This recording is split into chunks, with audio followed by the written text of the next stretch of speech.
Bienvenidos a un video nuevo. El día de hoy se verá un gran resumen de lo que fue la Revolución Mexicana. Empezamos. La Revolución Mexicana fue una lucha armada que comenzó en 1910 como resultado del descontento popular con la dictadura de Porfirio Díaz y culminó en una guerra civil que alteró fundamentalmente las estructuras políticas y sociales del país. Este es un breve resumen de Porfirio Díaz. Porfirio Díaz fue presidente de México durante 30 años. Durante su presidencia, Díaz y sus asesores transformaron México al construir ferrocarriles, escuelas y sentar las bases para la infraestructura del país. Desarrollaron los fundamentos de una industria petrolera y persuadieron a los inversionistas extranjeros para que invirtieran en minas y fábricas. Principales causas de la Revolución Mexicana: la desigualdad social y la concentración de la riqueza. Durante el Porfiriato, el país tuvo un crecimiento económico importante. Sin embargo, la riqueza quedó repartida en unas cuantas manos nacionales y en otras pocas extranjeras. No existía la libertad política, el pueblo no podía elegir a ningún representante dentro de los poderes estatales ni federales. Estos eran impuestos por Porfirio Díaz, quien, pese a estar en contra de la reelección, permaneció en el poder más de 30 años. Despojo de tierras a los campesinos. Díaz hizo una serie de reformas a la legislación que facilitaban la entrada a compañías extranjeras para que se adueñaran de terrenos baldíos, los cuales pertenecían a indígenas, campesinos o gente muy pobre que no tenía el dinero para trabajar sus tierras y eran despojados de ellas. Esas son algunas causas de muchas del por qué inició este enfrentamiento armado contra la presidencia de Porfirio Díaz. Surge un personaje de suma importancia dentro de la historia de la revolución. Se trata de Francisco Ignacio Madero, quien realizó diversas giras en el país con la intención de crear un partido político y competir contra Díaz. No obstante, Porfirio Díaz lanza una nueva candidatura y Madero es arrestado.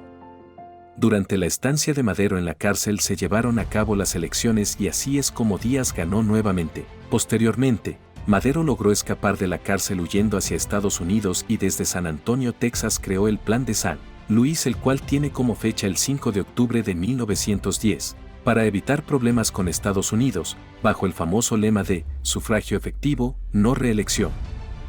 Así es como poco a poco las copias del documento fueron llegando a la Ciudad de México y el 18 de noviembre fue descubierta una conspiración contra Porfirio Díaz en la ciudad de Puebla, dirigida por Aquiles Cerdán, quien fue asesinado por la policía en conjunto con su familia.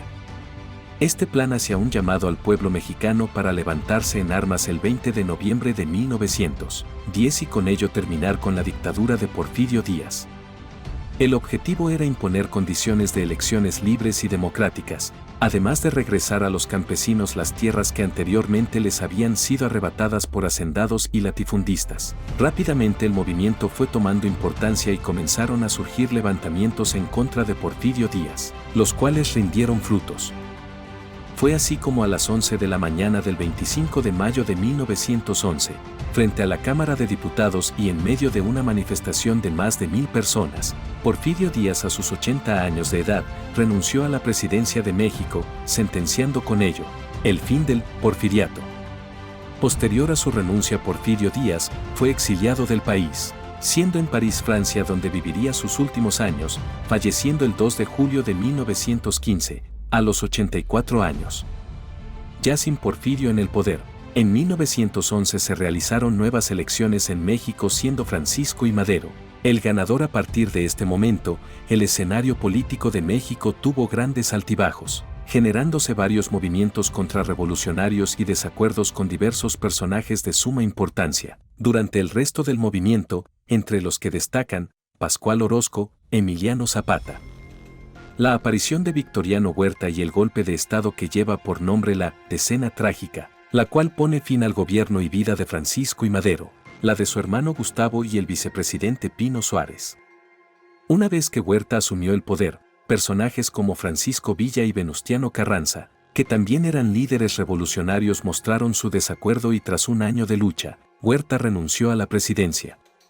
Posterior a este hecho, y mediante el Plan de Guadalupe, se designa a Venustiano Carranza como primer jefe del Ejército Constitucional y se haría cargo interinamente del poder. Posteriormente, durante la Convención de Aguascalientes, Eulalio Gutiérrez fue elegido presidente de México en 1914.